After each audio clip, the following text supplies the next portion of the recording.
देवराजेंद्र, ये सत्य में मेरा सौभाग्य ही है कि मुझे अपनी यात्रा और पूजा का आरंभ इतने दिव्य स्थान से करने का अवसर प्राप्त हुआ। इसीलिए अब अविलंब मुझे अपनी पूजा करनी चाहिए। किंतु भ्राता, किंतु परंतु का समय नहीं है अभी गणेश। मुझे पूजा के लिए बेलपत्र और पुष्प भी एकत्रित करने हैं। भ्राता सुनिए तो। नहीं गणेश, अभी मैं कुछ भी नहीं सुनने वाला हूँ। सर्वप्रथम मैं अपना कर्तव्य पूर्ण करूंगा, उसके पश्चात ही तुमसे कोई बात करूंगा।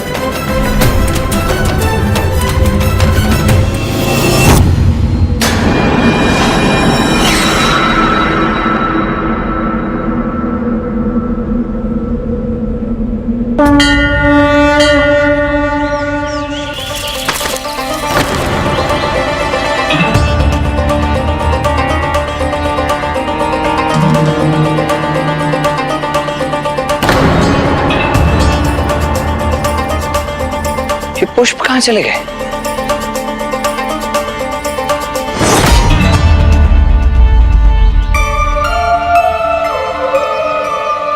वहां बेलपत्र है, सर्वप्रथम वही ले लेता हूं।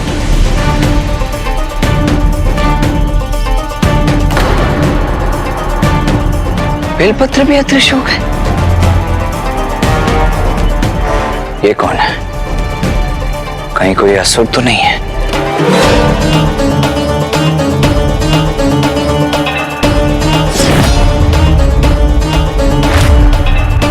ये हो क्या रहा है? ये इसलिए हो रहा है भ्राता क्योंकि आपने अधूरी कथा सुनी। पूरी कथा सुने बिना पूजा की सामग्री लेने चल दिए। अधूरी कथा अर्थात? हाँ भ्राता, ये स्थान मात्र इसलिए तीर्थ नहीं है कि यहाँ प्रभु महादेव ने देवराज इंद्र को दर्शन दिए थे, अपितु इसका तो एक और बड़ा कारण है, वो भी तो सुन लीजिए। एक और कारण? क्या है वो कारण गणेश? भ्राता, श्री केदारनाथ धाम वो पावन स्थान है जहाँ प्रथम बार पिताश्री और माता ने समस्त संसार के समक्ष ये सत्य उजागर किया था कि कैसे दोनों पृथक होते हुए भी वैवाहिक रूप में एक ही हैं। अर्थात?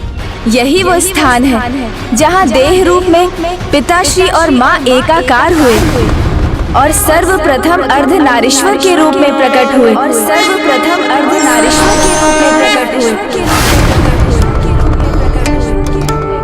प्रणाम प्रभु।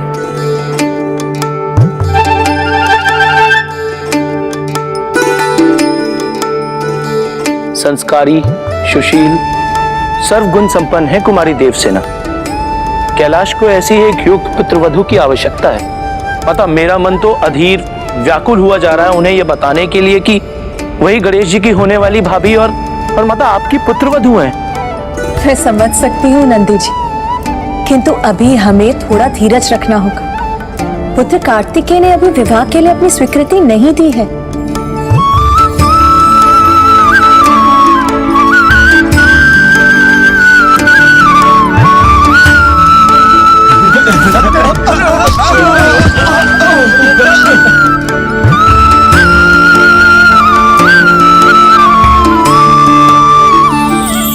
प्रणाम माता। माता, मैंने अवश्य ही कोई महान पुण्य किए होंगे जो आपकी और जगत पिता महादेव की छत्र छाया में सुरक्षित रहने का अवसर प्राप्त हुआ।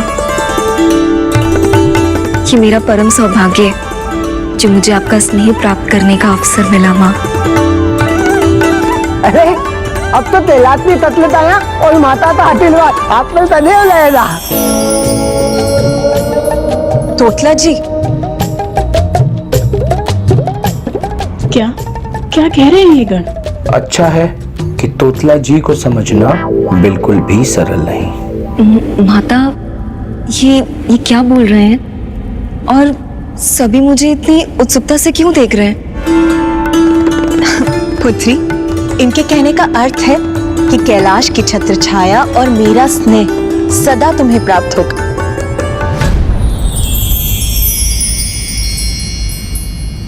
देवसेना को तो अपने पूर्व जन्म के वरदान की कोई स्मृति ही नहीं, अन्यथा इसको लेकर कैलाश में जो उत्सुकता है उससे ये समझ जाती।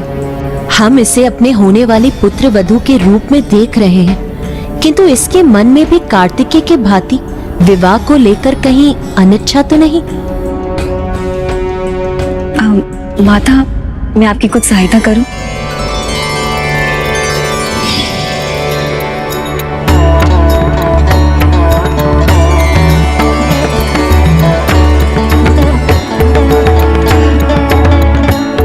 सीधे विवाह की चर्चा करना तो अनुचित होगा, किंतु कथा सुनाने के माध्यम से मैं विवाह के महत्व को अवश्य समझा सकती हूँ। कदाचित इसे अपने पूर्व जन्म के वरदान का स्मरण हो आए और ये विवाह के लिए अपना मन बना ले।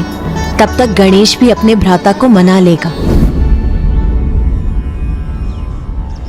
अब भ्राता को कैसे समझाऊं कि विवाह एक समझौता नहीं, बंधन नहीं, अपितु दायित्वों भरा मर्यादित जीवन की ओर बढ़ा एक पग है। विवाह स्त्री और पुरुष दोनों को सुख विकास प्रदान करता है, जिसमें एक दूसरे के लिए अपार प्रेम, निस्वार्थ त्याग जैसे अनेक भाव समाहित होते हैं। जिस प्रकार एक पुष्प सुगंध से मिलकर ही पूर्ण होता है, उसी प्रकार स्त्री और पुरुष एकाकार होकर पूर्ण हो जाते हैं। इसलिए जब भ्राता पिताश्री और माँ के अर्धनारीश्वर रूप की महिमा सुनेंगे तो उनके एकात्म के महत्व को समझकर विवाह के लिए अवश्य तैयार हो जाएंगे।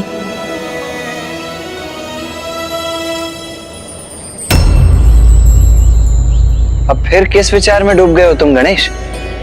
सुनाओ कथा, आगे सुनाओ।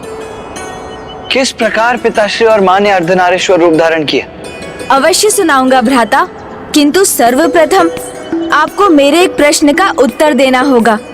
पिताश्री और माँ दोनों में महानतम कौन है, श्रेष्ठ कौन है?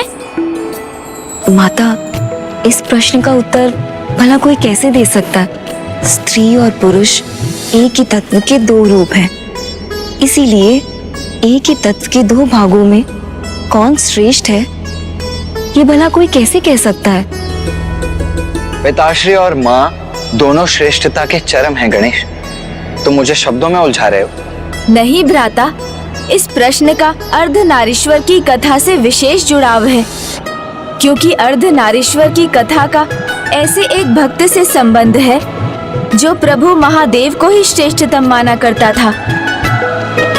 और उस भक्त का नाम था ऋषि भृंगी।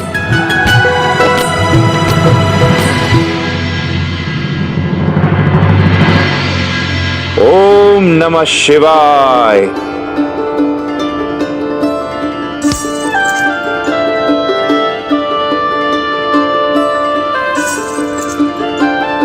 ओम नमः शिवाय। ओम नमः शिवाय। प्रभु महादेव की पूजा में लीन ऋषि भृंगी ने केदार धाम को अपना निवास बना लिया। अपने आराध्य प्रभु शिव शंकर शंभू की आराधना और तपस्या करते करते ऋषि भृंगी भक्ति की उस पराकाष्ठा पर पहुंच गए कि प्रतिदिन भगवान को अपने भक्त को दर्शन देने के लिए आना पड़ता था। और ऋषि भृंगी प्रभु के दर्शन के साथ ही अपने नेत्र खोलते और उनका मंत्रोच्चारण भी प्रभु प्रदक्षिणा के बाद ही थमता। ओम नमः शिवाय। ओम नमः शिवाय। ओम नमः शिवाय।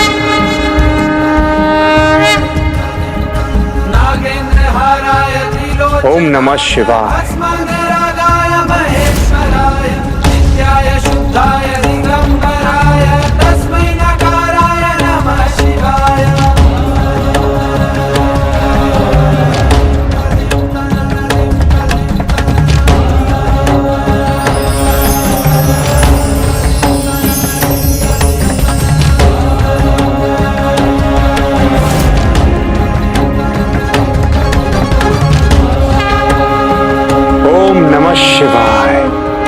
ऐसा कौन सा भक्त जिसे स्वामी स्वयं प्रतिदिन दर्शन देने जाते हैं? मुझे यह ज्ञात करने की उत्सुकता हुई, तो एक दिन मैं भी प्रभु के साथ केदारनाथ गई।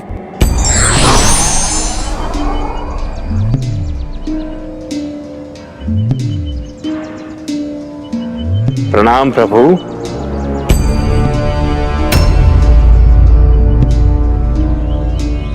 ओम नमः शिवाय।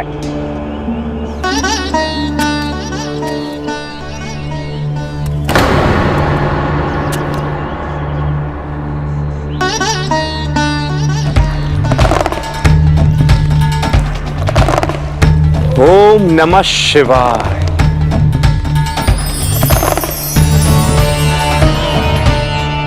हे प्रभु, अपने इस भक्त की भक्ति स्वीकार करें प्रभु। ओम नमः शिवाय।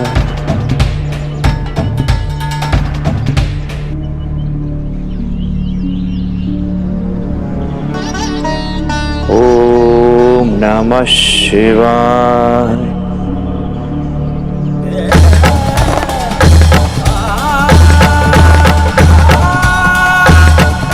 प्रभु का इतना निष्ठावान भक्त ये ज्ञात कर मेरा मन अति आनंदित है। किंतु क्या इसे ज्ञात नहीं कि प्रभु और मैं तो अनभिन्न है। ऋषि भृंगी ने ओम नमः अपनी संपूर्ण शिवाय। निष्ठा और भक्ति प्रभु महादेव पर उड़ेल दी और माता को सर्वथा अनदेखा कर दिया। माता, आपके सामने होने पर भी वो आपको क्यों नहीं देख सके? मैं भी बहुत चकित थी, तो इसीलिए दूसरे दिन भी मैं प्रभु के साथ गई और प्रभु के और भी निकट स्थित रही। माता को लगा था ऐसा करने से ऋषि भृंगी उनकी भी प्रदक्षिणा करने पर विवश हो जाएंगे, किंतु एक विचित्र हट था ऋषिवर का। ओम नमः शिवाय।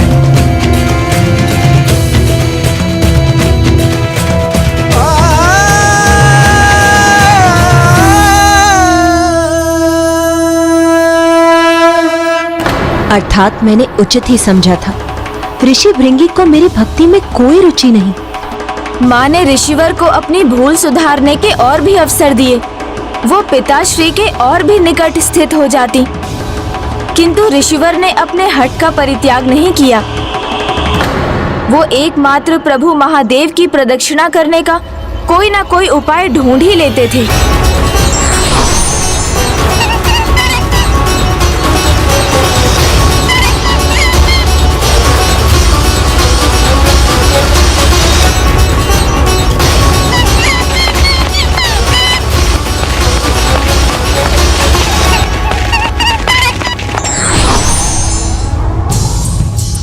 ओम नमः शिवाय।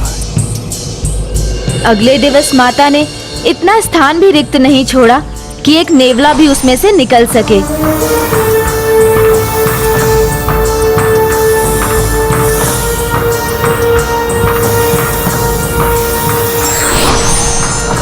ओम नमः शिवाय।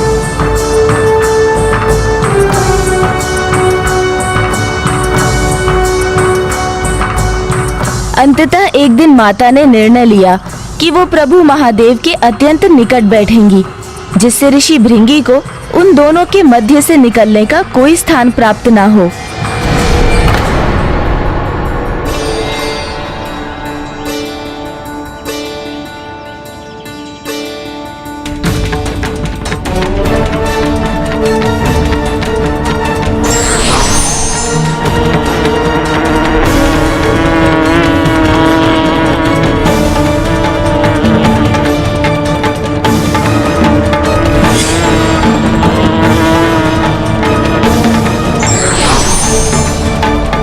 प्रभु भक्ति का ये अर्थ नहीं कि भक्त उनके अर्ध भाग को ही स्वीकार करे।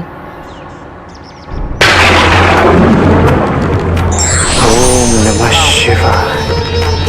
ओम नमः शिवाय।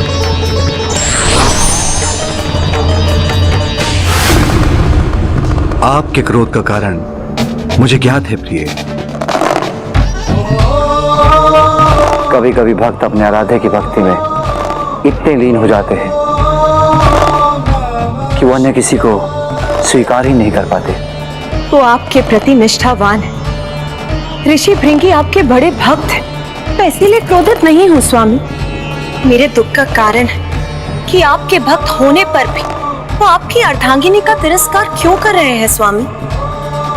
क्योंकि यदि आप पिता हैं तो मैं माता हूँ, आप शिव हैं तो मैं आपकी शक्ति हूँ। फिर आपके भक्त का ये कैसा हट है? प्रिय, ऋषि भृंगी सत्य को भूल रहे हैं कि आपके बिना मैं अपूर्ण हूं, इसलिए वो मेरे अर्ध रूप की ही भक्ति कर रहे हैं। किंतु अब समय आ गया है कि इस भक्त को ज्ञात हो जाए कि मेरे प्रति उसकी भक्ति अधूरी ही है। प्रिय, जग को सीख देने के लिए हमें एक ऐसा मार्ग अपनाना होगा जहां हम दो न होकर एक हों। ऐसा तालमेल का उदाहरण प्रस्तुत करें जिससे उच्च स्तर के जीवन के लिए समझौता करना सीख सके। पिताश्री और माँ दोनों एक समझौते के अनुसार कार्य करने के लिए तैयार थे। कैसा समझौता गणेश? ऐसा समझौता जिसके अनुसार वो दोनों ऋषि भृंगी के साथ साथ संपूर्ण जगत को एक अत्यंत महत्वपूर्ण सीख देने वाले थे।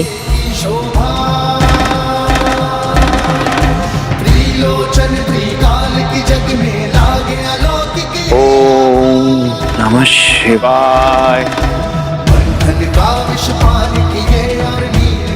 ओम नमः शिवाय। प्रभु,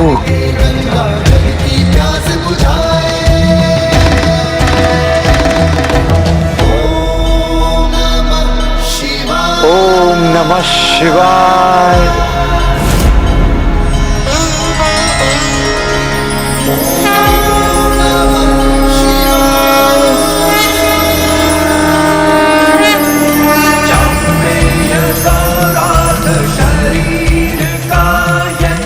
माँ और पिताश्री ने अपने अर्ध तनों का त्याग किया और संसार को प्रथम बार अपने अर्ध नारीश्वर स्वरूप का दर्शन दिया।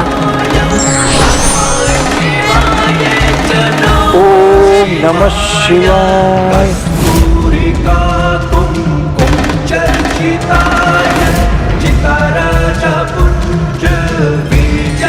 ओम नमः शिवाय।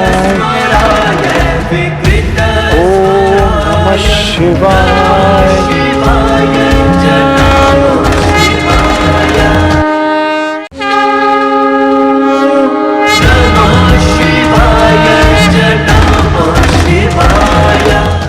कितना अपूर्व दिव्य दृश्य रहा होगा ना गणेश। माँ और पिताश्री के इस रूप के दर्शन प्राप्त करने का सौभाग्य तो मैं भी प्राप्त करना चाहूंगा। दर्शन ही क्यों भ्राता, आप स्वयं भी विवाह के पश्चात ऐसे बन सकते हैं।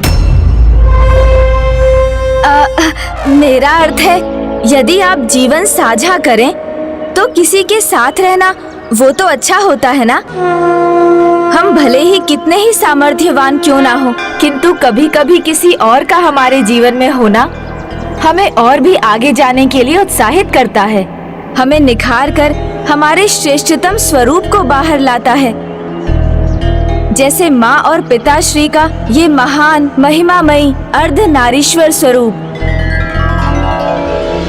जैसे मोती धागे के साथ मिलकर माला बनते हैं और पूर्ण आकार लेते हैं, वैसे ही एक पति और पत्नी एक दूसरे के साथ एकीकार होकर एक दूसरे से अभिन्न हो जाते हैं। इसलिए ऐसा दृढ़ और अटूट संबंध स्थापित करते हैं जो एकमात्र विवाह में ही स्थापित हो सकता है। फिर तो श्री अर्धनारीश्वर के रूप के दर्शन पाकर ऋषि भृंगी भी समझ गए होंगे कि पति पत्नी एक दूसरे से विलग होकर भी एक दूसरे के भाग होते। नहीं भ्राता, ऋषि भृंगी तो अभी भी ये समझने में असमर्थ थे, क्योंकि उनका अर्थ ज्ञान और उनका हट अभी भी उन पर हावी था।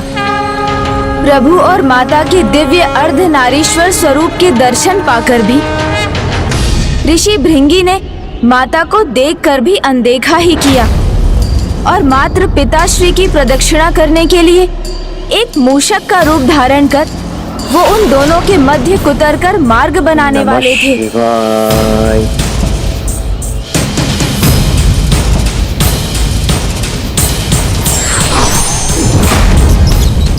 माता को ऋषि की भावना का आभास हुआ तो उनका क्रोध चरम सीमा पर पहुंच गया।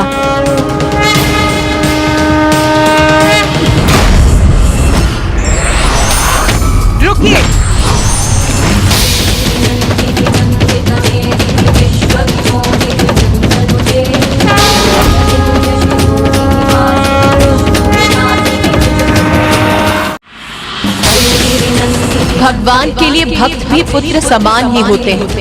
इसलिए यदि पुत्र कोई भूल करता है तो उसे सुधारना भी भगवान का ही कार्य होता है। उसी प्रकार भक्त की अज्ञानता को दूर कर उसे उचित मार्ग पर लाना भी भगवान का ही कार्य है। अब आपको समझाने का एक ही उपाय है, इसीलिए अब मैं तुम्हें श्राप देती हूँ। तुम्हें अपने आराध्य के पुरुष तत्व में ही आस्था है ना? तुम्हारे तन से तुम्हारा रक्त, तुम्हारी मांसपेशियां जो तुम्हारे स्त्री तत्व से उत्पन्न हुई है, वो इसी क्षण लुप्त हो जाएं, जिससे तुम्हें तुम्हारे आराध्य की पूर्णता का आभास हो सके। माता,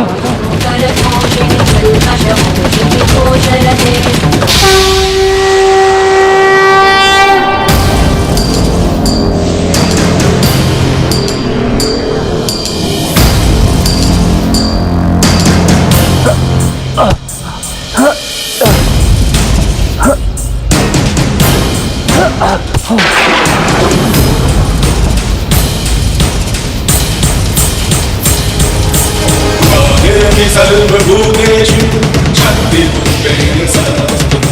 नमस्तस्यै नमस्तस्यै नमस्तस्यै नमो नमः।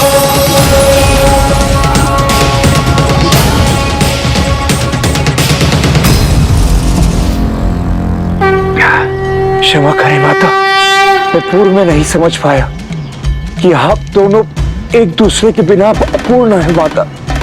शक्ति के बिना शिव नहीं और शिव के बिना शक्ति है। मुझसे बहुत बड़ी भूल हुई है, इसके लिए मुझे क्षमा करें माता। हम ही नहीं, इस सृष्टि के सभी के भीतर पुरुष और स्त्री तत्व दोनों एक दूसरे के पूरक है।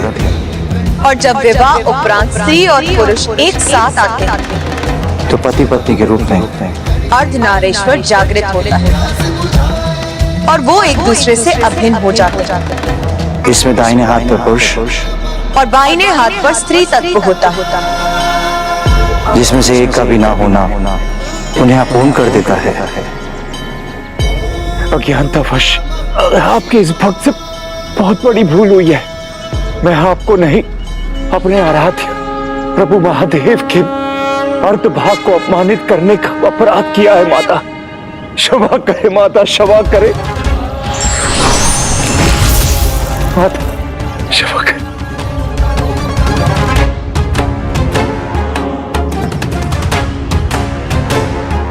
तुमने ये सत्य समझने में बहुत विलंब कर दिया, इसीलिए अब मैं चाहकर अपने श्राप को नहीं लौटा सकता। अपने श्राप को नहीं लौटा सकता।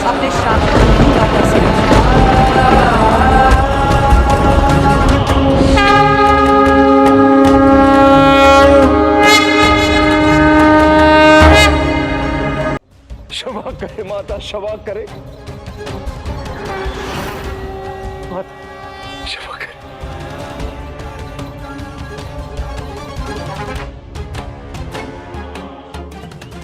तुमने ये सत्य समझने में बहुत विलंब कर दिया, इसीलिए अब मैं चाहकर अपने श्राप को नहीं लौटा सकता।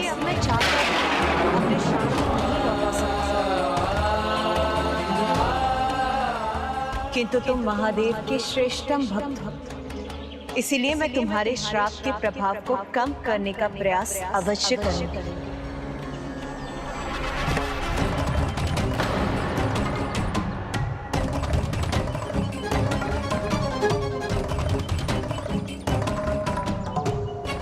इतना बड़ा अपराध हुआ है मुझसे कि मैं अपने प्रभु के सुंदर और सौम्य पक्ष को देख नहीं सका। मैं क्षमा के योग्य तो नहीं माता, किंतु आप शाप कम करने की कृपा कर रही। दंड मुझे मिलना चाहिए माता, किंतु आप मेरा शाप कम करें, मैं इसका इच्छुक नहीं। मैं तो बस इतना चाहता हूँ माता कि जिस प्रकार मैं प्रभु की प्रदक्षिणा कर अपनी पूजा करता आया, उसी प्रकार मैं आप दोनों प्रदक्षिणा कर सकूं। तथास्तु, तथास्तु।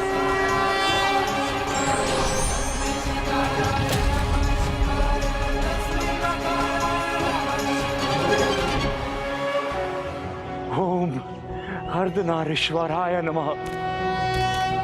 ओम गौरी शंकराय नमः। ओम अर्धनारीश्वराय नमः। ओम गौरी शंकराय नमः। ओम गौरी शंकराय नमः। आज वास्तव में तुम्हारी पूजा संपन्न हुई है भृंगी, इसलिए मैं तुम्हें आशीर्वाद देता हूँ कि आज के बाद तुम मेरे प्रमुख गण के रूप में मेरे साथ कैलाश में ही स्थित रहोगे। धन्यवाद प्रभु, मैं कृतार्थ हुआ। इस कथा से हमें ये शिक्षा मिलती है कि पिताश्री महादेव एवं माता वे दोनों ही अपने एकाकी स्वरूप में शक्तिशाली एवं सक्षम हैं। फिर भी जब वो दोनों अपने अर्धनारीश्वर स्वरूप में प्रकट होते हैं तो संसार को अत्यंत दुर्लभ दृश्य प्राप्त होता है। संसार उनके इस सम्मिलित स्वरूप की दिव्यता और उस असीम शक्ति का साक्षी बनता है जो उनके एकाकी रूप से कहीं बढ़कर है। हम सभी स्वयं में सक्षम होते हुए भी जब अपनी शक्ति और योग्यता को किसी दूसरे के साथ बांटते हैं तो उसका जो परिणाम आता है वो हमारे एकाकी रूप की क्षमता से बढ़कर होता है, क्योंकि दोनों परस्पर मिलकर एक दूसरे को पूर्णता प्रदान करते हैं। और यही है विवाह का पहला संकल्प जो माता और पिताश्री ने केदारनाथ में अपने अर्धनारीश्वर स्वरूप के द्वारा हमें समझाया।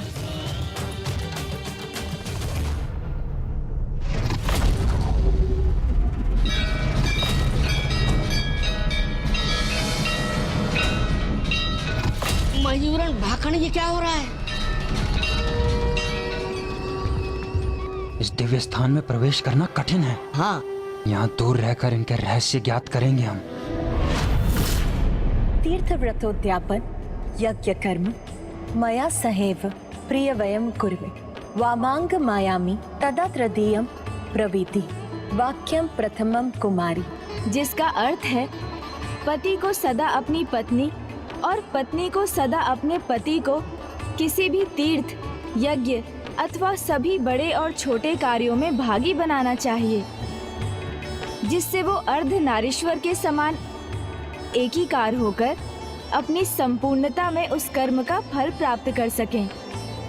माता, आपके मुख से आपके और प्रभु के अर्धनारीश्वर रूप की महिमा सुनना और विवाह के महत्व को समझना अद्भुत था। माँ, पुत्री, क्या तुम्हें ज्ञात है कि पुत्र गणेश भी अर्धनारीश्वर तत्व है? अपने पूर्ण दंड से संपन्न उसका दाहिना भाग पुरुष अथवा शिव रूप है।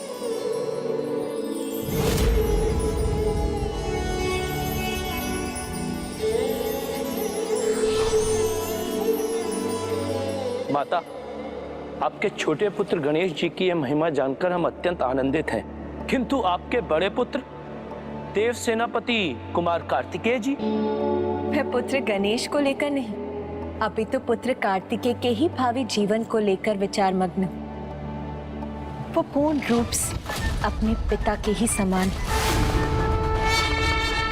उन्हीं के समान पराक्रमी, धर्मपरायण, सदा ध्यान में लीन रहते हैं और अपने कर्तव्य के प्रति पूर्ण रूप से समर्पित है मेरा पुत्र। मैं आप दोनों को एक वचन देता हूँ कि आपके अगले जन्म में जब सभी परिस्थितियां उचित होंगी मैं आप दोनों से विवाह अवश्य करूंगा।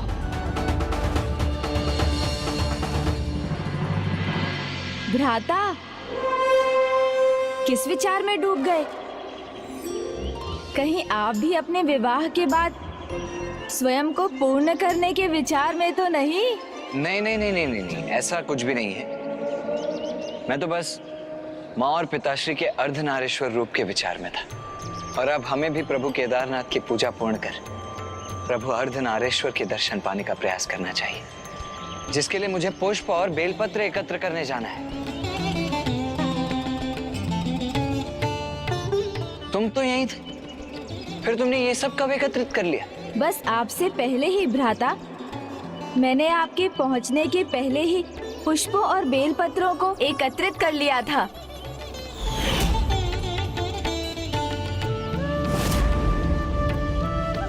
बेलपत्र भी अदृश्य हो गए? ओह, तो वो तुम्हारा कार्य था। किंतु अपने ज्येष्ठ के साथ ऐसी धृष्टता क्यों की तुमने गणेश? आपका ध्यान आकृष्ट करने के लिए भ्राता, और क्यों? क्योंकि यदि मैं ऐसा ना करता तो आपका ध्यान मुझ पर कभी केंद्रित ना होता, और यदि वैसा ना होता तो आप इतनी महत्वपूर्ण कथा भला कैसे सुनते? केवल और केवल इस कथा के कारण तुम्हें मैं क्षमा कर रहा हूँ गणी। और अब जब तुम्हारे हाथों से ये पुष्प और बेलपत्र एकत्रित हो ही चुके हैं तो ये पूजा भी हम साथ मिलकर ही संपन्न कर लेते हैं। अवश्य भ्राता।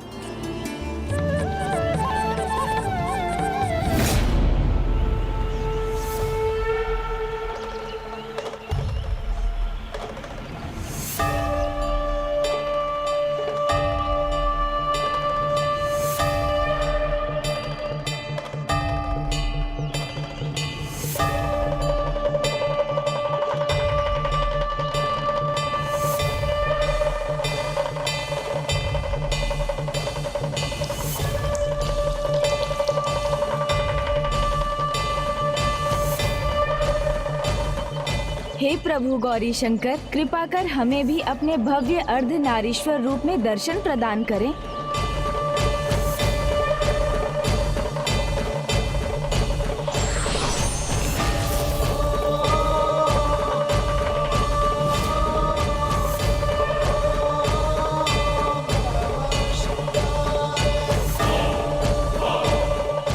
माँ, पिताश्री, ये मेरा परम सौभाग्य है कि मुझे अपनी यात्रा यहाँ इस पावन धाम से आरंभ करने का सौभाग्य प्राप्त हुआ। और इस पावन धाम पर आप दोनों के इस रूप के दर्शन पाकर मैं धन्य हो गया हूँ।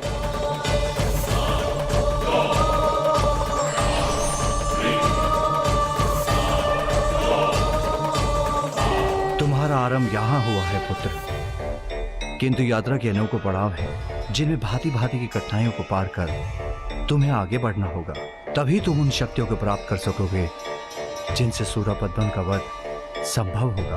किंतु तुम्हें आगे कैसे बढ़ना है इसका ज्ञान तुम्हें यात्रा के अगले चरण पर ही होगा। तुम्हारी यात्रा का अगला पड़ाव है काशी, जहाँ काशी में तुम्हें मेरे विश्वनाथ रूप और तुम्हारी माता के मणिकर्णिका रूप के दर्शन प्राप्त होंगे, जिससे तुम्हें उनके स्वरूप और उनके तत्व का परिचय प्राप्त होगा। और पुत्र, मेरे देवी मणिकर्णिका स्वरूप से तुम्हें वो प्राप्त होगा जिससे तुम पशुपतास्त्र प्राप्त कर सकोगे।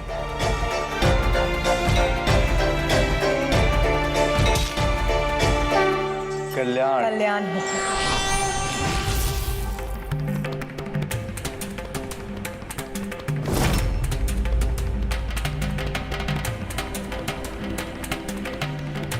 प्रभु केदारनाथ के शुभ दर्शन पाकर अब जब हम सभी इतने उत्साहित हैं, तो सेनापति बीरबाहु सेना को यात्रा के अगले पड़ाव काशी की ओर जाने के लिए तैयार कीजिए।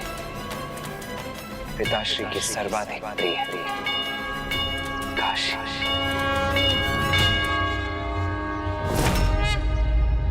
मूषक जी, शीघ्रता कीजिए, भ्राता ने हमें उनका पीछा करने से मना किया है, इसलिए हमें उनसे पहले काशी पहुंचना है। चलिए, फिर तो वो नहीं कह पाएंगे कि क्या नहीं कह पाऊंगा मैं? और अब तुम ये कहाँ जाने के लिए तैयार हो रहे हो? भ्राता,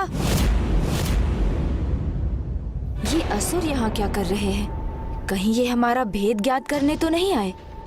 देखो अनुज गणेश, तुमने इस तीर्थ की कथा सुनाकर इसका महत्व बताया, इसके लिए बहुत बहुत धन्यवाद। किंतु इसका अर्थ ये मत समझना कि तुम मेरे साथ इस यात्रा में आगे बढ़ सकते हो। भ्राता, नहीं अनुज गणेश, जब तक तुम मेरे समक्ष वो भेद उजागर नहीं करते जो तुमने मुझसे छिपाया है, तुम मेरे साथ काशी नहीं चल सकते। प्रभु, आप सत्य कह ही दीजिए। जब विवाह के बारे में इतना कुछ कहा है आपने, तो बता दीजिए ना कि आप भैया के विवाह। शांत रहिए मूषक जी। क्यों शांत रहिए? मूषक जी, आप खुलकर बताइए। कुछ नहीं भ्राता, आप तो मूषक जी से परिचित हैं, कुछ भी ऐसे ही। अब ऐसे हो या वैसे, किंतु एक बात तो निश्चित है कि तुम मुझसे कुछ तो अवश्य छिपा रहे हो,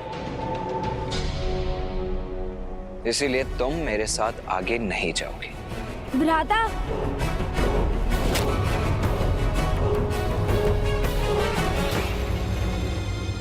ये बात स्मरण रखना कि जब तक तुम मुझसे कुछ छिपाओगे तब तक तुम मेरे साथ कहीं भी नहीं आ पाओगे, कहीं भी नहीं।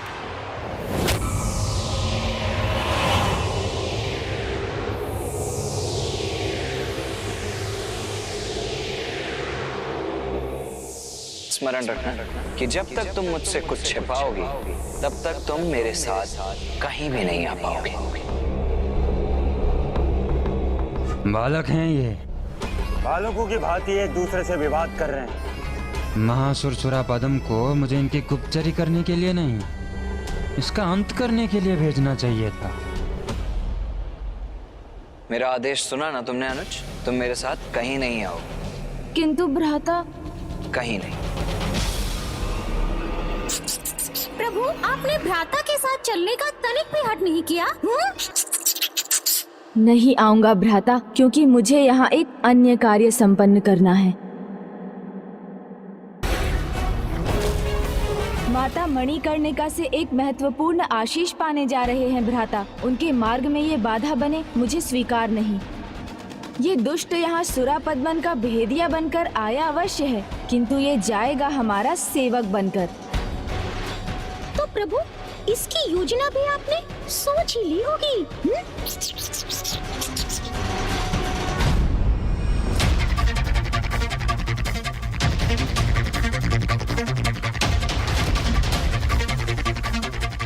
उचित है, यह घाटी इन सब की मृत्यु शैया बनेगी। एक ही बार में कथा समाप्त। कथा थी, समाप्त होगी।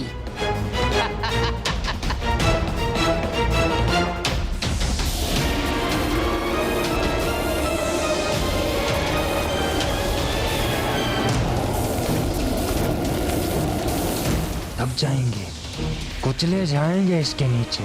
इसके नीचे दबेंगे, शेष नहीं रहेंगे ये।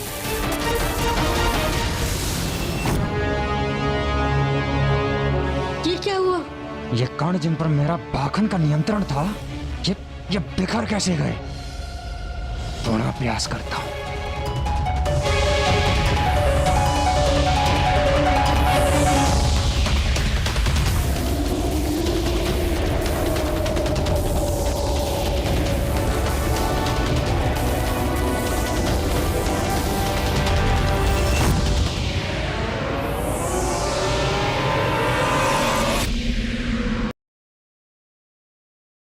वहां वो है उसका कारण। हाँ, यही बिगाड़ रहा है आपका नियंत्रण।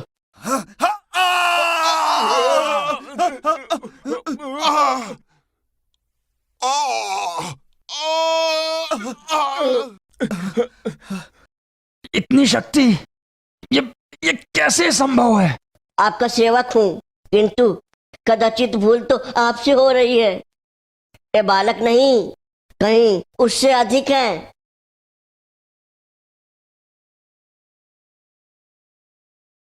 मुझे रोकने का दुस्साहस करने के बाद अब मेरे सामने आने की उद्दंडता भी कर रहा है। कौन है ये गजमुख बालक? गणेश। ये गजमुख बालक गणेश है।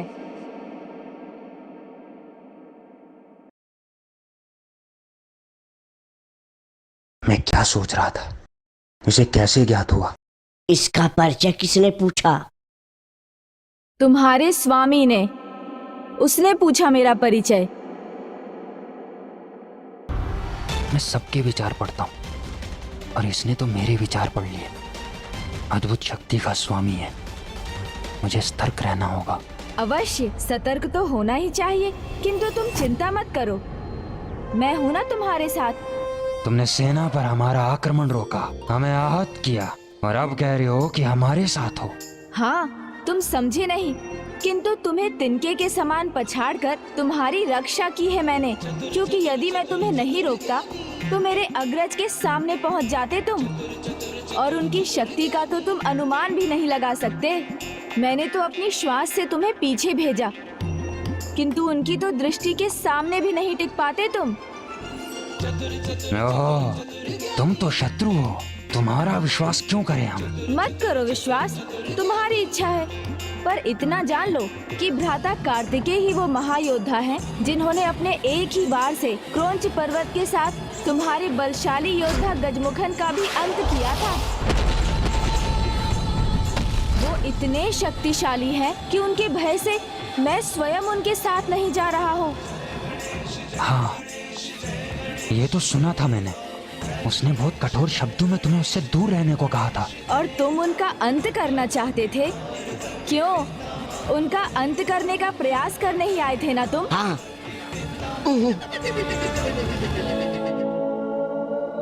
चतुर गणेशा। नहीं, महासुर ने तो बस उसके भेद ज्ञात करने का आदेश दिया था। तो फिर इतना संकट क्यों उठा रहे हो? दूर से ही उनके भेद ज्ञात कर लो। मैं बता सकता था। तो बता दो, बता दो। किंतु क्या करूं? वो मेरे भ्राता जो हैं। किंतु वो तुमसे उचित व्यवहार नहीं करता। मैं सब कुछ बता सकता हूं, किंतु मुझे अनुमति नहीं है। अनुमति? यहाँ किसकी अनुमति की आवश्यकता है? बता दो। अच्छा, इतना ही बता दो, एक कार्तिकेय की दृष्टि से कैसे सुरक्षित रहा जा सकता है? हाँ, तो बता दो, बता दो। नहीं नहीं, हमारे ऐसे संस्कार नहीं कि असुरों के समान अपने परिवार के साथ छल करें। मैं अपने भ्राता कार्तिकेय के बारे में तुम्हें कुछ नहीं बता सकता। इसलिए अब जाओ तुम सब। अरे परंतु रुकिए तो। किंतु मुझे पता है इनसे कैसे उगलवाना है। अरे ये तो बोलता है। प्रथम पूज्य है, देवता है, थोड़ी पूजा करो, पुष्प प्रसाद समर्पित करो, बस ये प्रसन्न हो जाएंगे, फिर कुछ भी वरदान दे देंगे। मुझे तो जाना भी होगा, क्योंकि अपने परिवार, अपने भ्राता के शत्रु के साथ नहीं रहना चाहिए मुझे। चलिए मूषक जी। चतुर गणेशा।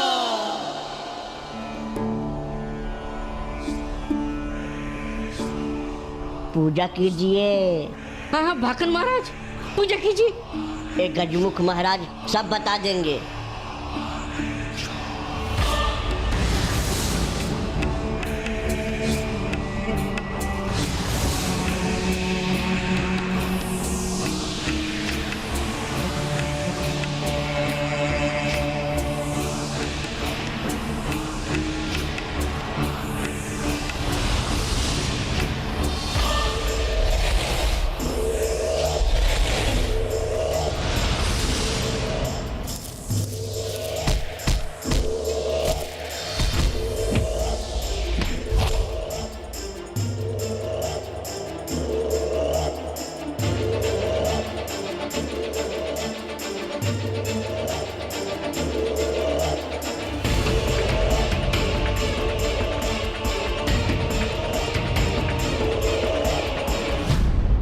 अब देखिए मूषक जी, कैसे हमारी योजना सफल होती है।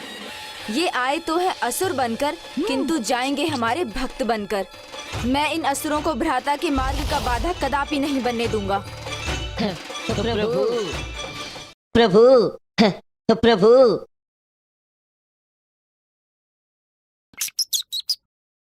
हे विघ्नहर्ता गणेश जी, आप प्रथम पूज्य हैं, तुम महानतम देवता है, हमें अपनी पूजा की अनुमति दीजिए।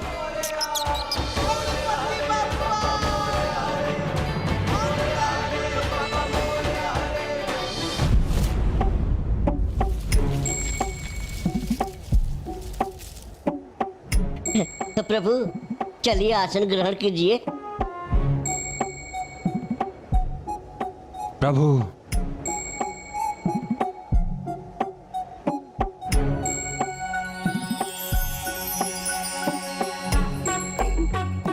ओम श्री विघ्नहर्ता गणेशाय नमः। ओम श्री विघ्नहर्ता गणेशाय नमः। ओम श्री विघ्नहर्ताय गणेशाय नमः। ओम श्री विघ्नहर्ता गणेशाय। देवता से पहले उनके वाहन को प्रसन्न करना चाहिए, इतना भी नहीं समझते?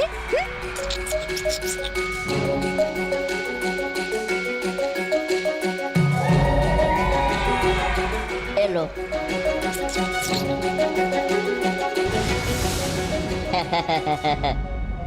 आप भी प्रसन्न हो जाइए। ओम श्री विघ्नहर्ता गणेशाय नमः।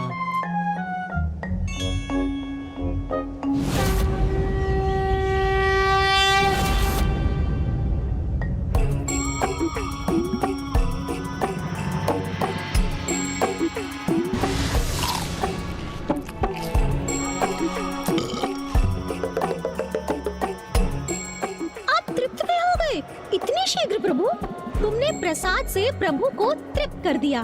प्रभु प्रसन्न हुए। मैं प्रसन्न हूँ, तुम्हारी पूजा से प्रभावित हूँ। मांग लो जो वरदान मांगना है, बस मेरे भ्राता के बारे में मत पूछना।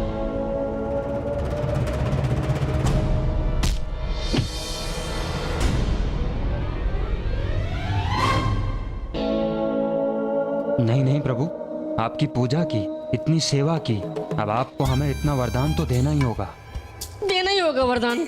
हाँ, आपके भ्राता कार्तिकेय के सभी गुप्त रहस्य आपको बताने ही होंगे प्रभु। ओहो, मैं कुछ कहना तो नहीं चाहता था, पर तुमने विवश कर दिया मुझे।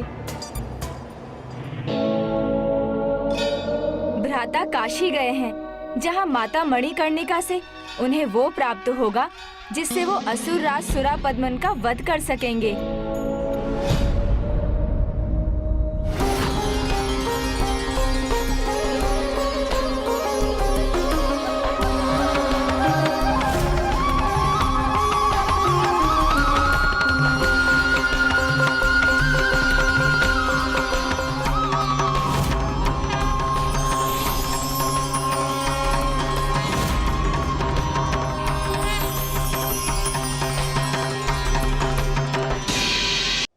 भ्राता काशी गए हैं माता मणिकर्णिका के दर्शन प्राप्त करने।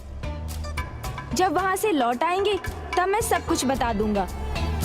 तो हम भी काशी जाएंगे। हाँ हाँ जाएंगे। तुम्हें मोक्ष की इच्छा है क्या? मोक्ष प्रभु?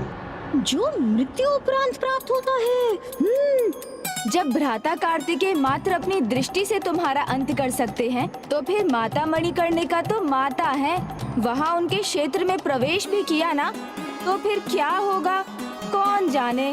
नहीं नहीं, हम नहीं जाएंगे। नहीं नहीं नहीं नहीं, कदापि नहीं जाएंगे। किंतु प्रभु यहाँ रुककर करेंगे भी क्या? समय का सदुपयोग करो, गणेश जी का भजन कीर्तन करो, वो प्रसन्न हुए तो और भी बहुत कुछ बता देंगे।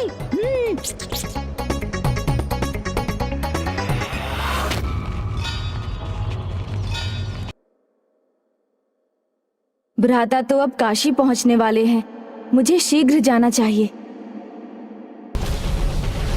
स्वामी, इनका भजन कीजिए, कीर्तन कीजिए।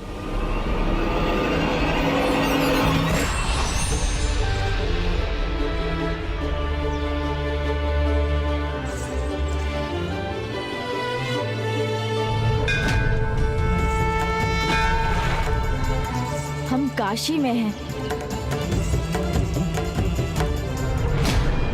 कहीं ये दोनों हमें मूर्ख तो नहीं बना रहे?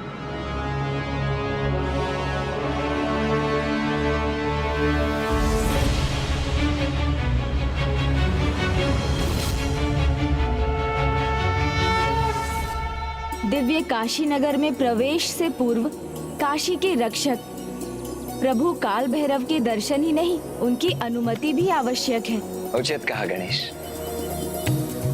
प्रभु काल भैरव के भोग के लिए हमारे पास ये मिष्ठान तो है, अब बस सेनापति वीर बाहु की ही प्रतीक्षा है। शीघ्र ही वो भोग के लिए सुरा भी लेकर आते ही होंगे। ओम काल भैरवाय नमः। ओम काल भैरवाय नमः। आइए।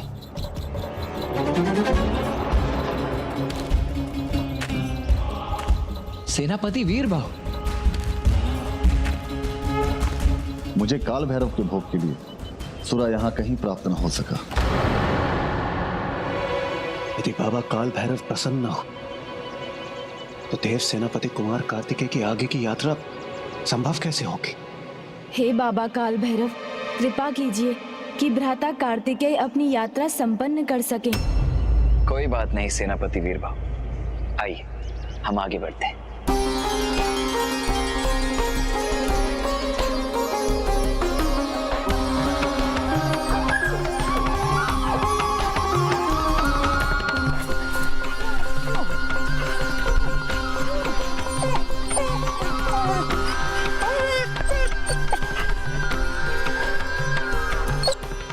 श्वान इस प्रकार मेरे आसपास क्यों घूम रहा है?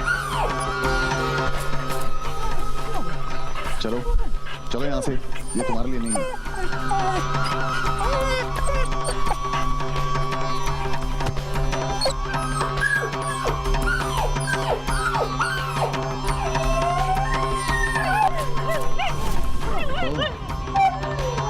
तो ये श्वान मेरे हाथ से प्रसाद लेना चाह रहा है।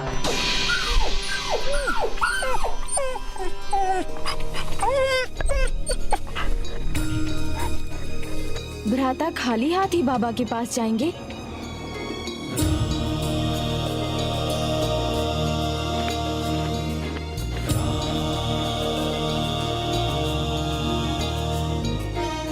सुरा प्राप्त हुई नहीं और प्रसाद ये भूखा श्वान खा गया। अब बाबा को भोग लगाने के लिए तो मेरे पास कुछ भी शेष नहीं रहा।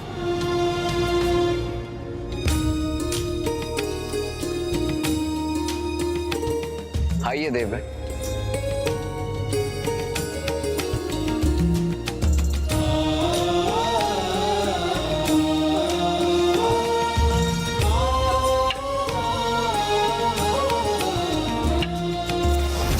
संभलिए।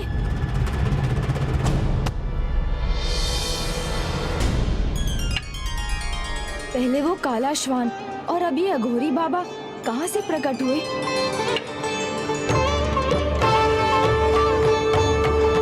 आप ठीक तो है ना बाबा? आपको कहीं चोट तो नहीं लगी?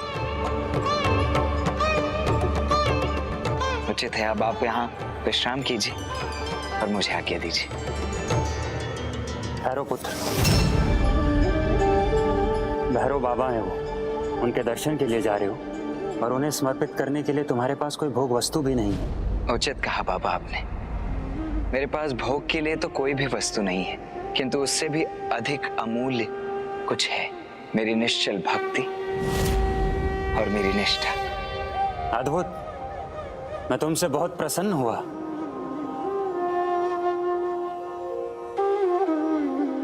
ये लो। नहीं नहीं बाबा, मैं ये आपसे कैसे ले सकता हूं? मैं ये नहीं ले पाऊंगा। ले लो, मेरी आवश्यकता से अधिक है। तुमने श्वान की भूख मिटाई, मेरी सहायता की, तो तुम मुझसे भी कुछ प्राप्त करने के योग्य हो। ले लो।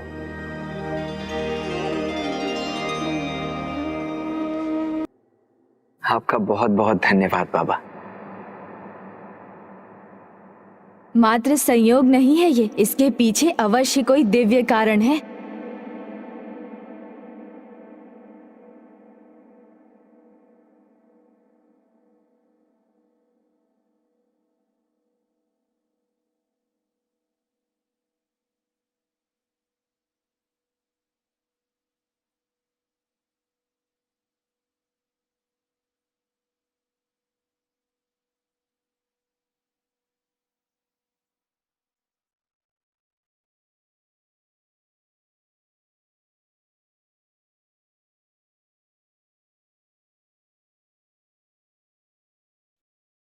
हे भैरव बाबा, हमारी पूजा एवं भोग स्वीकार कर हमें काशी के इस पावन भूमि में प्रवेश करने की अनुमति दीजिए। ओम श्री काल भैरवाय नमः। ओम काल भैरवाय नमः।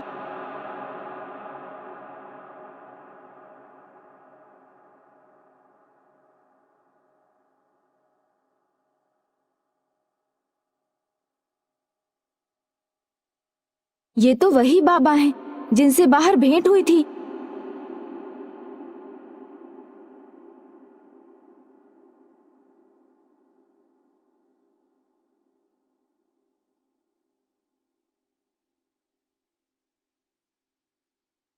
मुझे आभास तो था कि वो दिव्य श्वान अघोरी बाबा आप ही थे प्रभु, स्वयं हमारी सहायता के लिए प्रकट हुए थे। हे बाबा, क्या ये हमारी परीक्षा थी? यदि हम आपकी परीक्षा में सफल हुए, यदि आप हम सबसे प्रसन्न हैं, तो हमें अपने वास्तविक रूप में दर्शन प्रदान करने की कृपा कीजिए।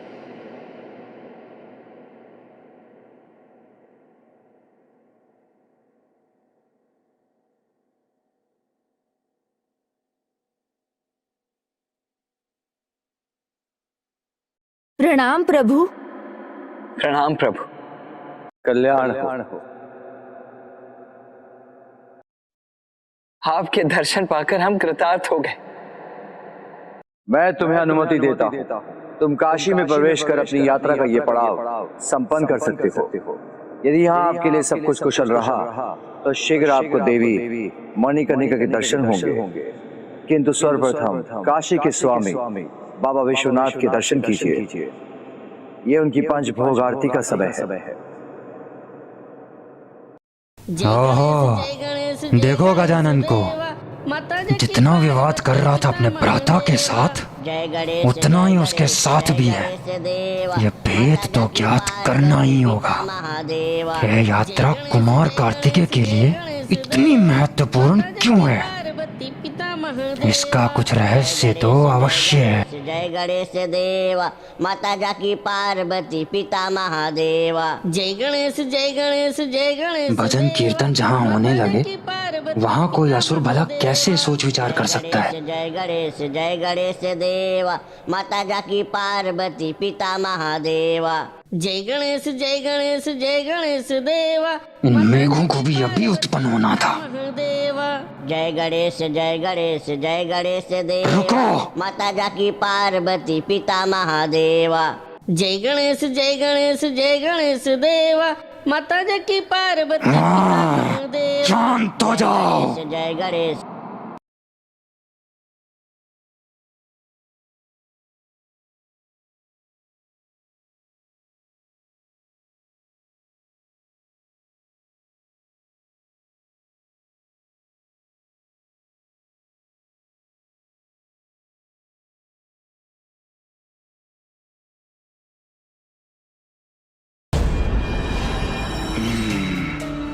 तो मेरा संदेह उचित ही था।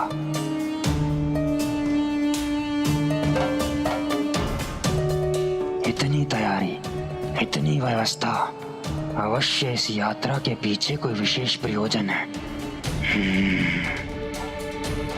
देखूं तो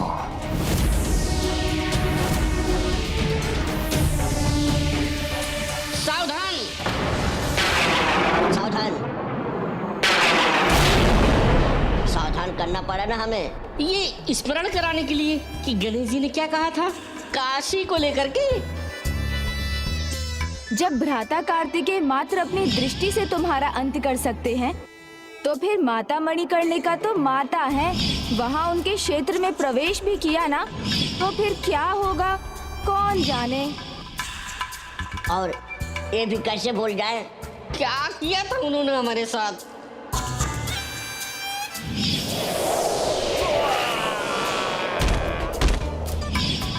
और फिर ये तो उनके माता पिता का स्थान है, पता है ना कितनी दुर्दशा करेंगे वो। तो क्या हाथ पर हाथ धरे बैठे रहे?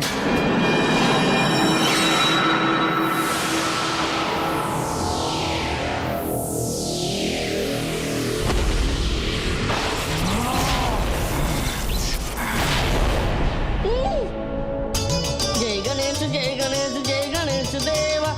माता जाकी पार्वती, पिता महादेवा। जय गणेश जय गणेश जय यहाँ से निकलने दो उन्हें। कि तब वो गजानन हमारे साथ नहीं रहा तो देखना जो मैं करूंगा उसकी वो कल्पना भी नहीं कर सकते।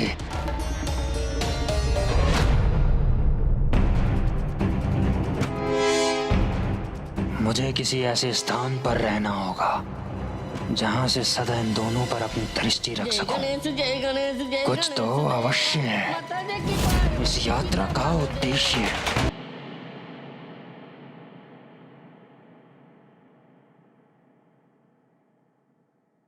भ्राता, बाबा विश्वनाथ की पूजा के लिए 5 तत्व आवश्यक हैं: दूध, घृत, मधु, दही और गन्ने का रस प्रभु के भोग के लिए, और उसके साथ बेलपत्र और पुष्प भी चाहिए। आप उनमें से कुछ भूले तो नहीं ना?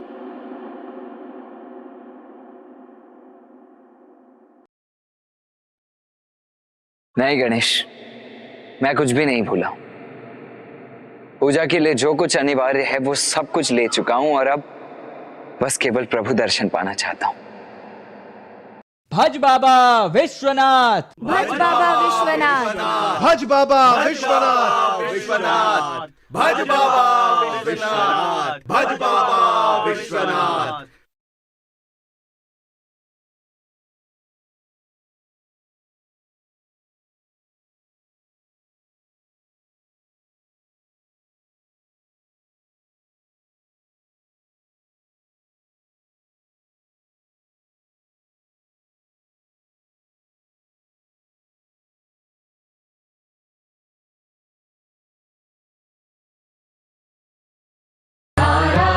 प्रियमनङ्गमदापहारम् वाराणसीपुरपतिं भज विश्वनाथम् गङ्गातरङ्गरमणीयजटाकलापम् शौरी निरन्तरविभूषितवामभागम् नारायणप्रियमनङ्गमदापहारम् वाराणसीपुरपतिं भज विश्वनाथम् गङ्गातरङ्गरमणीयजटाकलापम् शौरी निरन्तरविभूषितवामभागम् नारायणप्रियमनङ्गमदापहारम्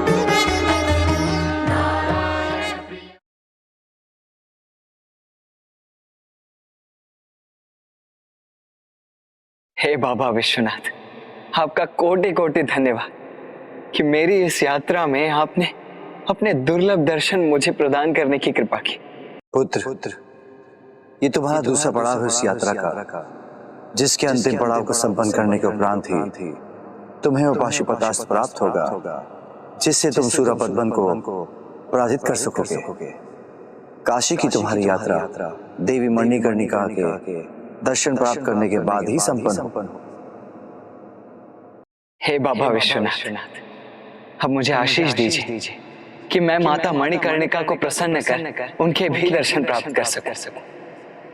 पुत्र, काशी वो पावन धाम है जहाँ प्रत्येक कर्म का सुफल अनेकों गुना हो जाता है। यहाँ का एक व्रत करोड़ों व्रतों के समान है और एक मंत्र के जाप से करोड़ों मंत्रों के जाप का फलित प्राप्त होता है। मुझे विश्वास है तुम्हारी अटूट श्रद्धा से तुम अपनी पूजा के फल से कदापि वंचित नहीं रहोगे। जो होगा उचित होगा। इस विश्वास के साथ आगे बढ़ो। जो वो तुम्हें दर्शन प्रदान करने की कृपा करे, तुम्हें उसके लिए पूर्ण रूप से तैयार रहना होगा।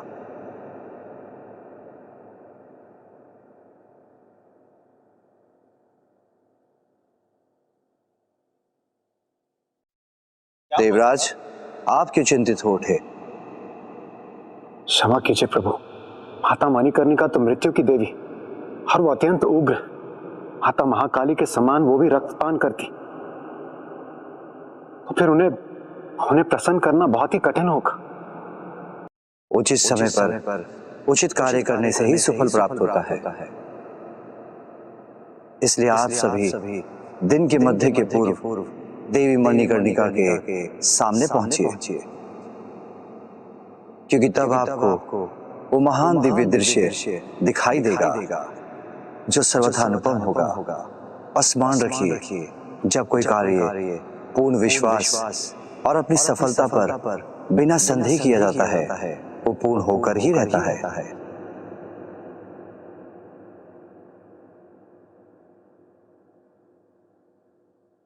प्रणाम प्रभु।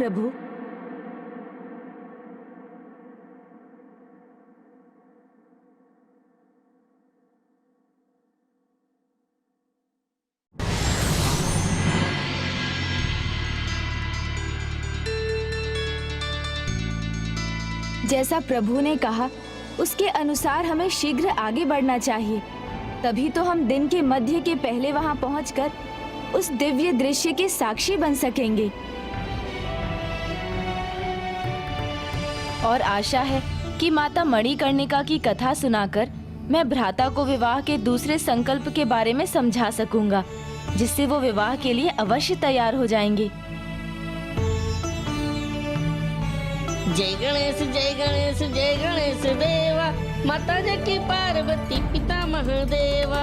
जय गणेश जय गणेश जय गणेश। यात्रा का एक पड़ाव पूरा हुआ तो इन्हें काशी से बाहर आना चाहिए था, किंतु ये तो कहीं और जा रहे हैं। शांत हो जाओ।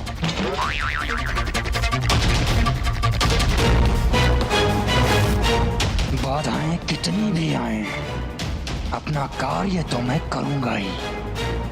इनके यहाँ आने का वास्तविक उद्देश्य मैं ज्ञात करके रहूंगा।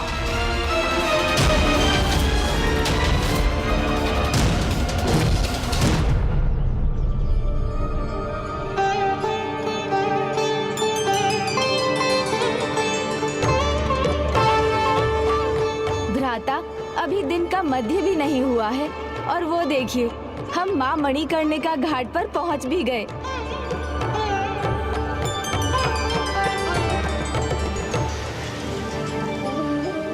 काशी के सभी घाटों के मध्य में स्थित होने के कारण मणिकर्णिका घाट को काशी का नाभि केंद्र भी कहा जाता है।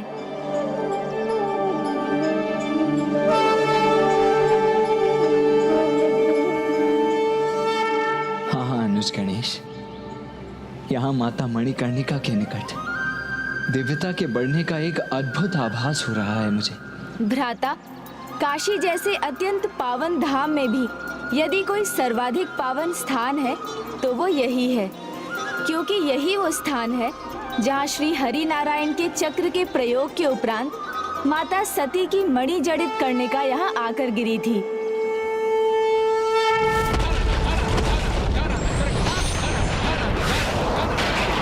इसलिए ये स्थान 51 शक्ति पीठों में से एक बना और माता की मणिकर्णिका यहाँ गिरी थी, इसलिए इसका नाम मणिकर्णिका घाट पड़ा। इसका नाम मणिकर्णिका घाट पड़ा।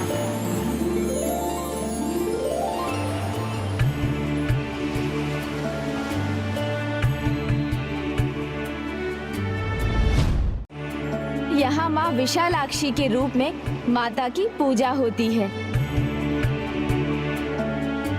प्रणाम माता। प्रणाम माता।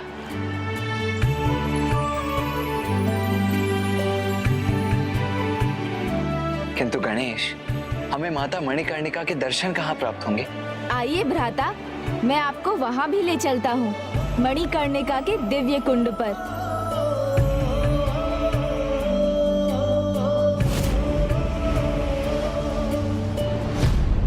वो देखिए भ्राता, वो रही माता मणिकर्णिका, स्वर्ण सिंहासन पर विराजमान, जिनके मस्तक पर महादेव के समान तीसरा नेत्र है, जिनके तन में स्फटिक के समान शुभ्र कांति है, माणिक्य के समान जिनके तरल लाल होंठ हैं, जिनके जूड़े में मोगरे के पुष्पों का गजरा है और वस्त्र श्वेत हैं, और जो स्वयं स्फटिक के समान ही है, माता मणिकर्णिका और कोई नहीं, स्वयं अपने अन्य शाश्वत रूप में माता आदि शक्ति ही है।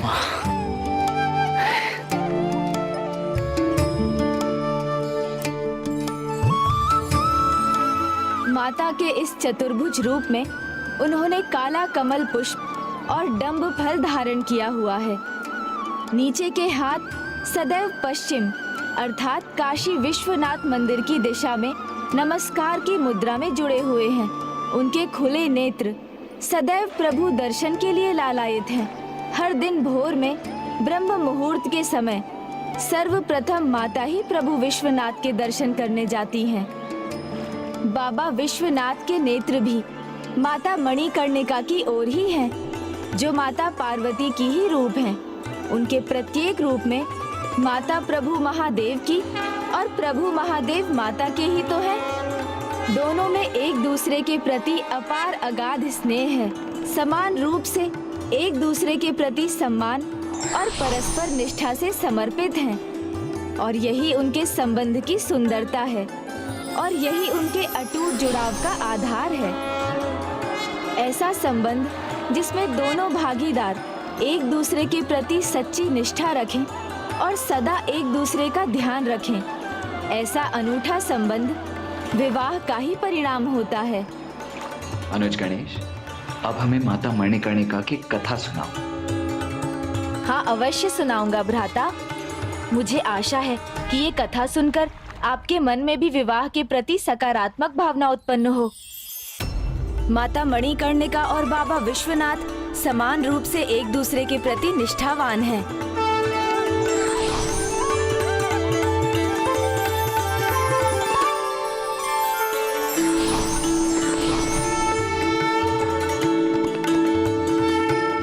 और यही उनके अटूट जुड़ाव का संबंध है। ऐसा संबंध जिसमें दोनों भागीदार एक दूसरे के प्रति सच्ची निष्ठा रखें और सदा एक दूसरे का ध्यान रखें। ऐसा अनूठा संबंध विवाह का ही परिणाम होता है। और यही है विवाह का दूसरा संकल्प, जो माता अपने मणिकर्णिका रूप में और पिताश्री अपने बाबा विश्वनाथ रूप में समस्त संसार को समझाते हैं। कितना अद्भुत कुंड है ये। भ्राता तो इस कुंड को लेकर अत्यंत उत्सुक हो गए हैं। इस अवसर का लाभ उठाते हुए मुझे उन्हें ये कथा सुना देनी चाहिए, जिससे उन्हें विवाह के दूसरे संकल्प के विषय में और विस्तार से ज्ञात हो जाए एवं संभव है कि अपने विवाह के विषय में उनका विचार भी परिवर्तित हो जाए। ये सत्य में वास्तव में एक विशेष कुंड है। हाँ भ्राता, जिस कुंड का निर्माण ही स्वयं श्री हरि नारायण द्वारा हुआ हो, वो तो अद्भुत ही होगा। मामा श्री हरि विष्णु?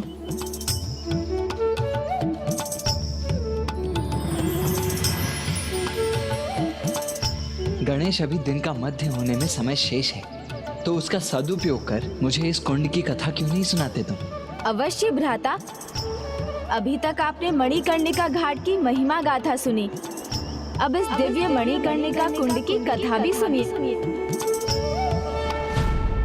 वैसे तो प्रभु विष्णु और प्रभु महादेव एक ही तत्व हैं, किंतु एक बार जगत कल्याण हेतु प्रभु नारायण ने अपनी अपार महानता का परिचय देते हुए प्रभु महादेव का भक्त बनकर काशी में उन्हें प्रसन्न करने के लिए एक बड़ा तप करने का निर्णय लिया और उन्होंने अपनी तपस्या के लिए इसी घाट का चुनाव किया। फिर अपना तप आरंभ कर दिया। ओम नमः शिवाय, ओम नमः शिवाय, ओम नमः शिवाय, ओम नमः शिवाय, ओम नमः शिवाय, ओम नमः शिवाय, ओम नमः शिवाय, ओम नमः शिवाय, ओम नमः। और प्रभु श्री हरि नारायण की तपस्या 80 सहस्त्र वर्षों तक इसी प्रकार चलती रही, जब तक कि काशी का कण कण शिवलिंग में परिवर्तित नहीं हो गया। और तब पिता श्री महादेव और माता पार्वती नारायण की तपस्या से प्रसन्न हुए और उन्होंने काशी आने का निर्णय लिया।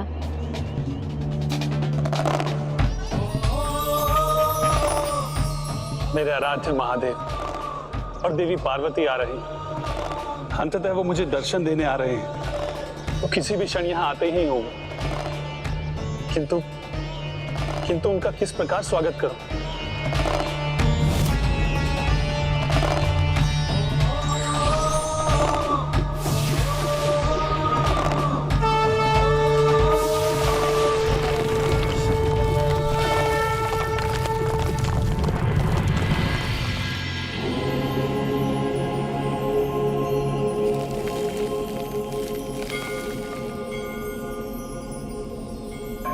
स्वामी, भ्राता श्री हरि नारायण ये क्या कर रहे हैं? हरि की लीला हरि ही जाने। ओम नमो भगवते वासुदेवाय नमः। ओम नमो भगवते वासुदेवाय नमः। शांताकारं भुजगशयनं पद्मनाभं। वो पहुंच गए, वो मुझे दर्शन देने आ गए। सदृशं मेघवर्णं शुभांगं लक्ष्मीकान्तं कमलनयनं योगिरदशानगम्यं वन्दे विष्णुभयहरं सर्वलोकैकनाथं।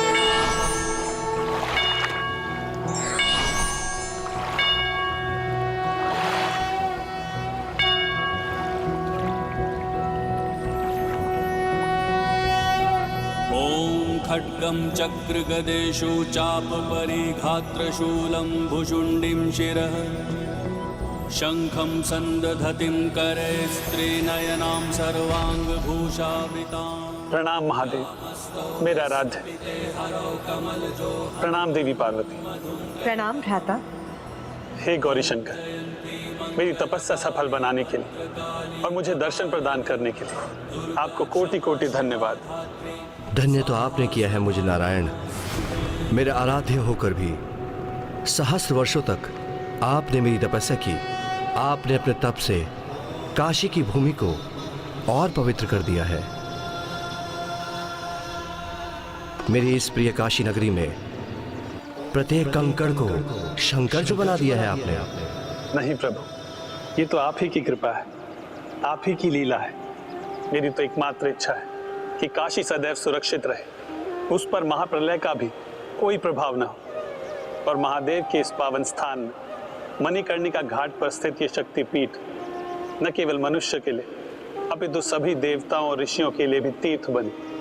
आपकी इच्छा तो संसार के लिए आदेश के समान है, इसलिए कुछ भी नष्ट हो जाए किंतु काशी सदैव सुरक्षित रहेगी। और मणिकर्णिका घाट शिव और विष्णु का संगम स्थान होने के कारण संसार के सर्वाधिक पावन स्थानों में से एक होगा। आज के बाद जो भी श्रद्धालु मणिकर्णिका घाट अथवा इस मणिकर्णिका कुंड के जल में डुबकी लगाएगा तो जल के भीतर उसे नारायण का नाम सुनाई देगा और बाहर शिव का, और वो हम दोनों की कृपा का भागी बनेगा।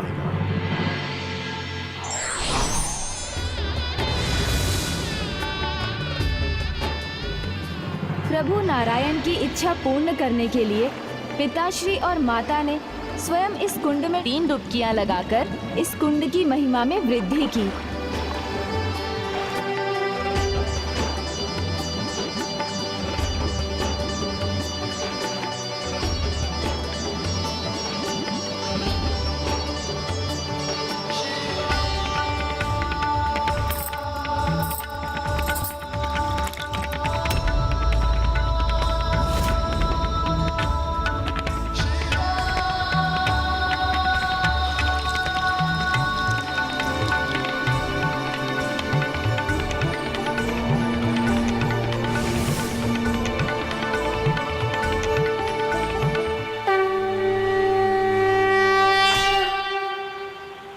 अब मनुष्य हो या ईश्वर, जो भी इस कुंड में उतरकर 3 बार डुबकियां लगाएगा वो मेरे आशीष से अपने सभी पापों से मुक्ति पाएगा और मोक्ष का पात्र बन जाएगा।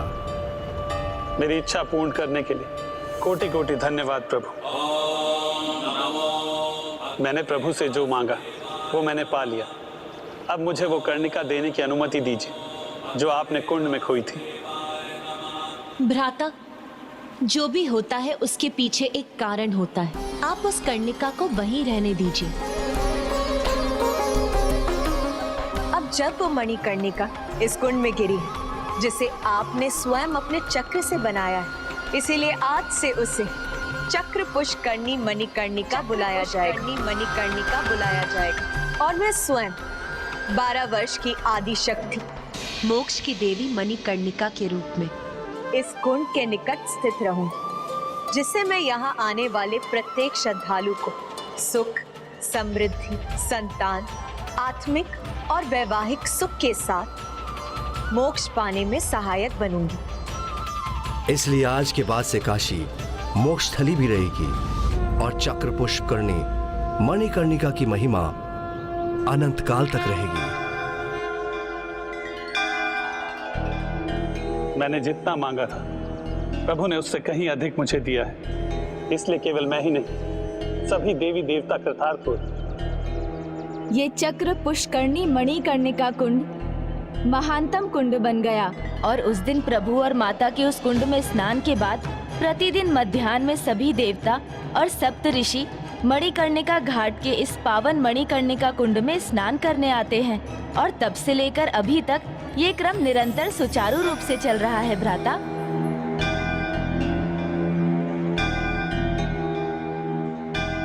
मध्याह्न का समय हो चुका है।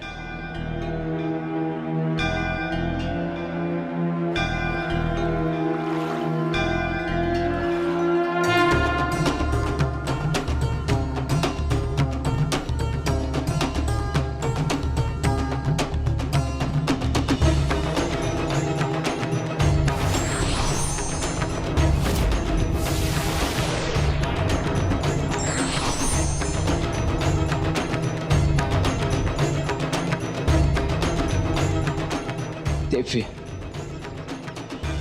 अद्भुत।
मैं भी प्रत्येक मध्याह्न यहाँ आता हूँ अपने ढूंढी राज स्वरूप में, जिसमें मैंने काशी के राजा देवोदास को मोक्ष का पथ दिखाया था।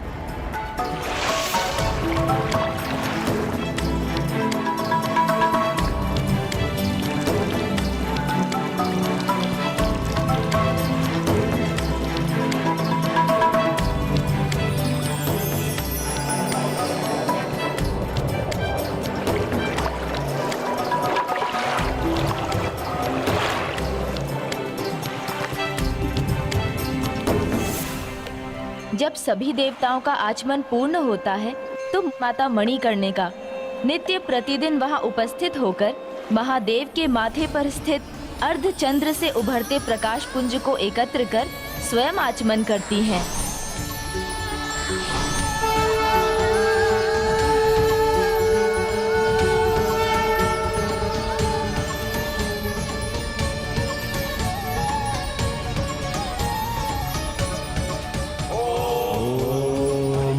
मणिकर्णिकाय नमः।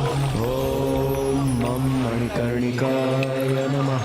ओम मम मणिकर्णिकाय नमः।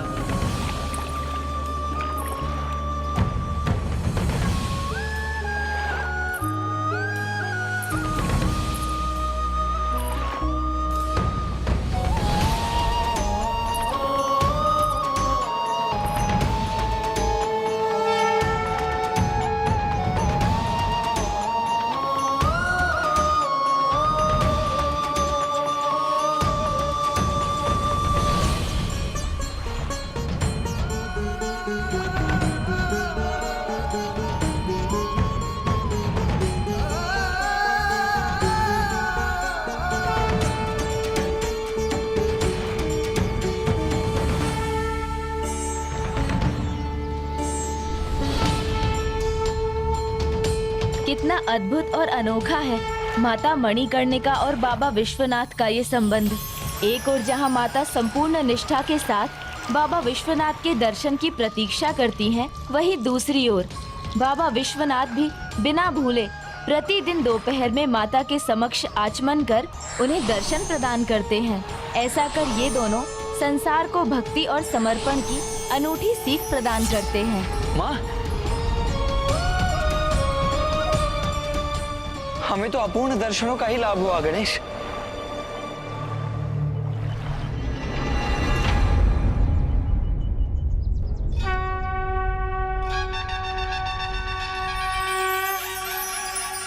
भ्राता, अभी भी मध्याह्न काल ही है, हमें भी शीघ्र स्नान कर आचमन करना चाहिए। तो मुझे पूर्ण विश्वास है माता हमें भी दर्शन अवश्य देंगी। जय गणेश जय गणेश जय गणेश देवा, माता जकी पार्वती पिता महादेवा। स्पष्ट देखना है मुझे। जय गणेश देवा। क्या कर रहे हैं वहाँ? दिखाई भी नहीं दे रहा। काशी की ओर अर्ध परिक्रमा लगाने के बाद भी वो क्या रहा है वहाँ? व्यर्थ चिंता ना करें आप। अरे हम भजन कीर्तन कर रहे हैं, गजानन महाराज हमारे निकट अवश्य लौटेंगे। जय गणेश जय गणेश जय गणेश देवा।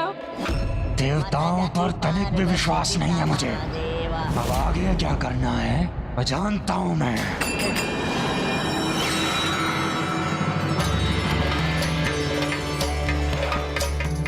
भ्राता, 3 डुबकी अनिवार्य है पूर्ण पुण्य फल पाने के लिए।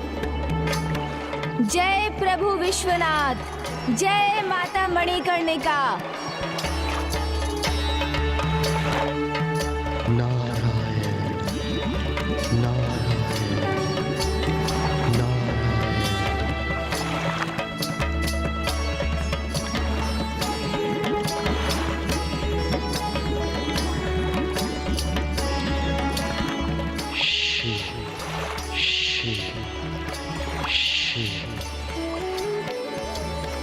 आज के बाद जो भी श्रद्धालु मणिकर्णिका घाट अथवा इस मणिकर्णिका कुंड के जल में डुबकी लगाएगा तो जल के भीतर उसे नारायण का नाम सुनाई देगा और बाहर शिव का।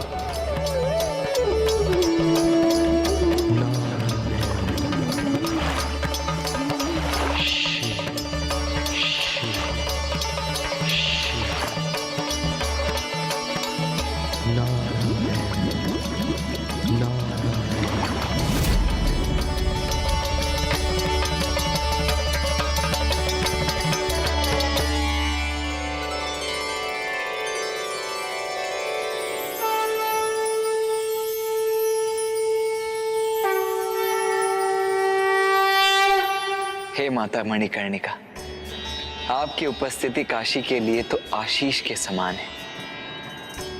अब मुझे भी अपने दर्शन प्रदान करने की कृपा करें मां।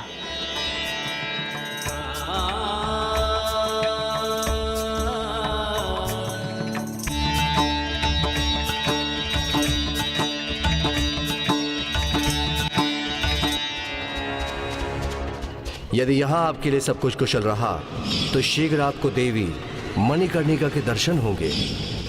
क्या मुझसे कोई त्रुटि हो गई है मां?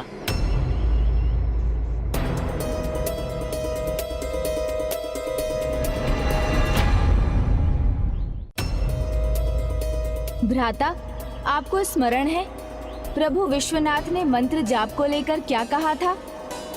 यहाँ का एक व्रत करोड़ों व्रतों के समान है और एक मंत्र के जाप से करोड़ों मंत्रों के जाप का फल प्राप्त होता है।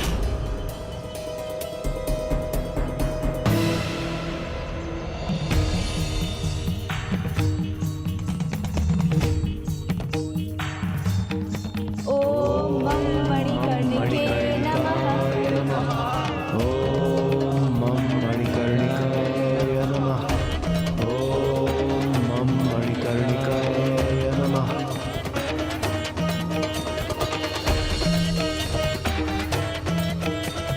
ओम मणिकर्णिकाय नमः।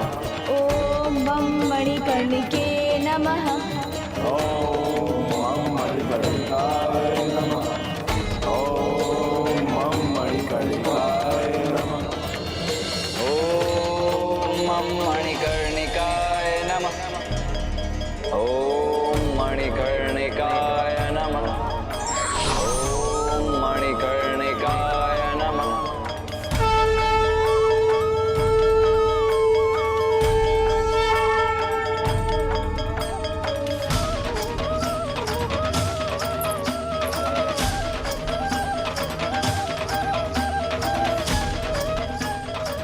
माता,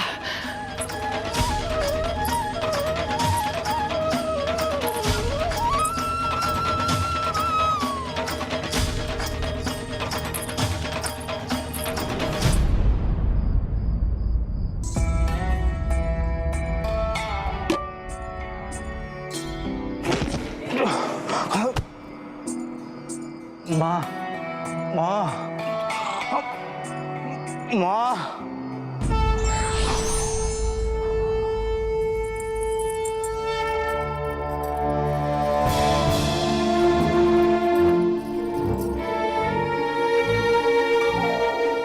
पुत्र,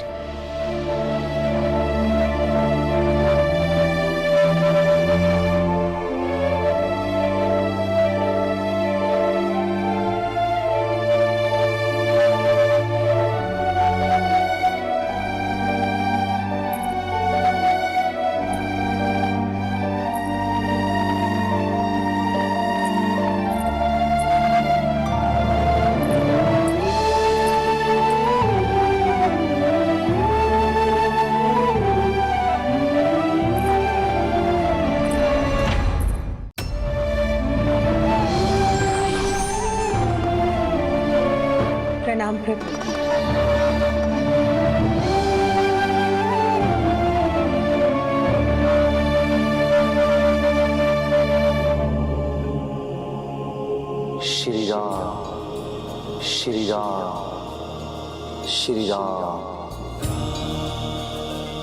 राम राम।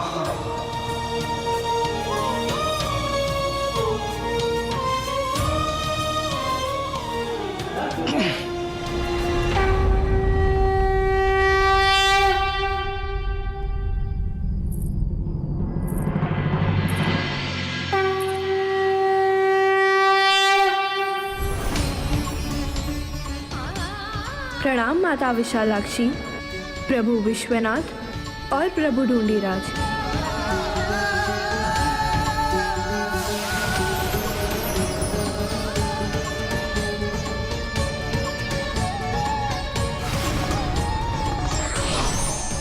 प्रणाम प्रभु महादेव।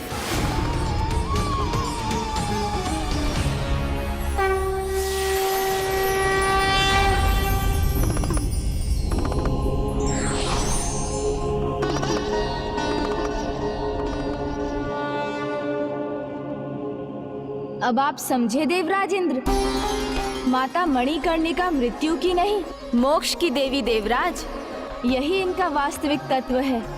कदाचित वो इसकी ही प्रतीक्षा में थी कि हम इस सत्य को समझ जाएं। इसीलिए उन्होंने हमें अभी तक दर्शन नहीं दिए, किंतु अब हमें अपने दर्शन सुख अवश्य प्रदान करेंगी।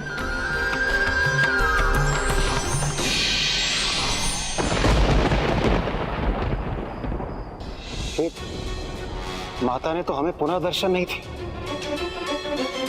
इस प्रकार हमारी यात्रा पूर्ण कैसे होगी?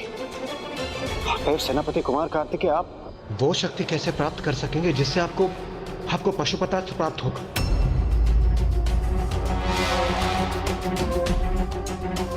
नहीं देवराज, केवल इस यात्रा के लिए ही नहीं, माता का आशीष तो मुझे अपने समस्त कार्यों के लिए चाहिए। भ्राता, प्रत्येक दिव्य घटना का समय निर्धारित है। आप व्याकुल ना हो। कुछ ही समय में ब्रह्म मुहूर्त में प्रभु विश्वनाथ के प्रथम दर्शन के लिए माता पुनः प्रकट होंगी। कदाचित तब वो हमें अपना आशीष देंगी। हमें निराश नहीं होना चाहिए।